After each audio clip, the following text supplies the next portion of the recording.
Hello दोस्तों, आज हम सिखाएंगे परमाणु द्रव्यमान निकालना। और आपको सबसे पहले परमाणु द्रव्यमान निकालने के लिए किसी भी तत्व का परमाणु द्रव्यमान जानना आवश्यक होगा, तभी आप कंपाउंड यौगिक का परमाणु द्रव्यमान निकाल सकते हैं।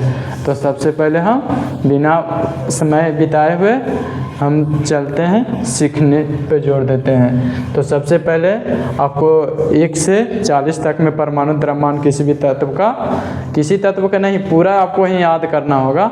उसके बाद हम तत्व का निकालेंगे।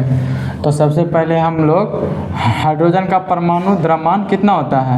1 होता है। इसका परमाणु संख्या भी 1 होता है, परमाणु द्रव्यमान 1 होता है। और हम लोग देखेंगे उसके पास कितना अणु है। परमाणु द्रव्यमान गुने अणु प्लस उसके साथ जो अटैच रहता है मतलब दूसरा तत्व, उसका परमाणु संख्या को हम जोड़ते हैं। इसका रूल यही है। तो पहला रूल से हम लोग बनाएंगे। तो इसमें परमाणु संख्या, इसका परमाणु द्रव्यमान 1 होता है, तो 1 × 2 प्लस इसका कितना, ऑक्सीजन का कितना होता है परमाणु मास, एटॉमिक मास, तो होता है कितना, 16 होता है। तो हम 16 यहाँ पे ऐड करेंगे। तो 2 + 16 ये हो गया हम लोग का आंसर। फिर देखते हैं नाइट्रोजन ऑक्साइड का। तो हम लोग नाइट्रोजन का परमाणु द्रव्यमान, नाइट्रोजन का परमाणु द्रव्यमान कितना होता है? तो 14 होता है। तो 14, इसका अणु कितना है? 2 है, तो 2 से गुना करेंगे इसका एटॉमिक मास से 14 × 2 प्लस 16, 14 दूनी 28 प्लस 16 = आंसर।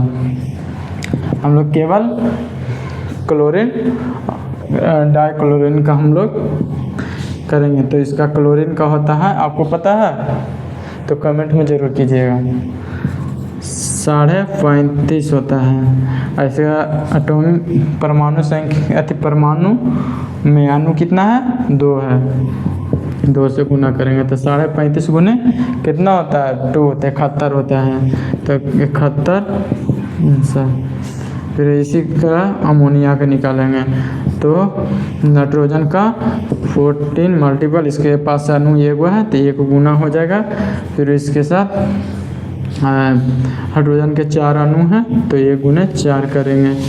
इसके साथ 14 + 4 18। फिर इसके साथ सल्फर डाइऑक्साइड का, तो सल्फर को होता है 16 दूनी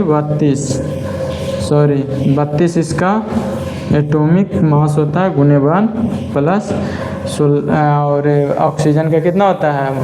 ऑक्सीजन का 16 होता है, 16 × 2 32 दूनी 64 हो जाएगा। ये समझे होंगे। देखिए 32 × 1 हो गया ना, तो 32 हो गया, और 16 दूनी 32 64 हो गया। फिर इसी तरह यूरिया के निकालेंगे। यूरिया एक कार्बनिक यौगिक है, इसमें कार्बन है। देखिए तो 14, सीधे हम 14 लिखते हैं क्योंकि 14 का एटॉमिक अणु 1 है, तो 1 लिखेंगे। 14 प्लस हाइड्रोजन के 2 है तो 2 लिखेंगे डायरेक्ट। अब हम लोग डायरेक्ट निकालना सीखेंगे। ये है CO, देखिए CO तो 16, कार्बन का कितना होता है जी? 12 होता है, और प्लस ऑक्सीजन का 16, नाइट्रोजन का 14 और प्लस हाइड्रोजन का 2। देखिए कितना फास्ट हम जल्दी सा कर देते हैं। देखिए जोड़ देते हैं। देखिए 2 कितना हो गया? 16 32 और 12 कितना होता है? 32 12 हो जाता है 44 हाँ 14 58 2 60 हो जाता है। तो 60 हो गया आंसर। इसी तरह फास्फोरस का कितना होता है? 31 होता है, 31 × 1 प्लस 16 × 3 31 प्लस 16 48 कितना होगा? तो 970। फिर हो गया इधर कैल्शियम कार्बोनेट का, तो कैल्शियम को हो जाता है 20 दूनी 40 का अथी होता है एटॉमिक मास, फिर होता है कार्बन का 16 प्लस 16 नहीं होता 12 होता है, या फिर 16 गुने 3, 16 48, 12 हो गया 60, 60 प्लस ये हो गया 40, 100। इसी तरह हम लोग निकालना सीखेंगे। देखिए कैल्शियम, तो कैल्शियम का 40 प्लस ऑक्सीजन का 16 हो गया 56। इसी तरह से आपको HW देते हैं, बनाइएगा और देखिएगा कि कितना आपको बनाते हैं कि नहीं फास्ट। तो सिर्फ आपको समझ आया हो तो लाइक एंड सब्सक्राइब करें, और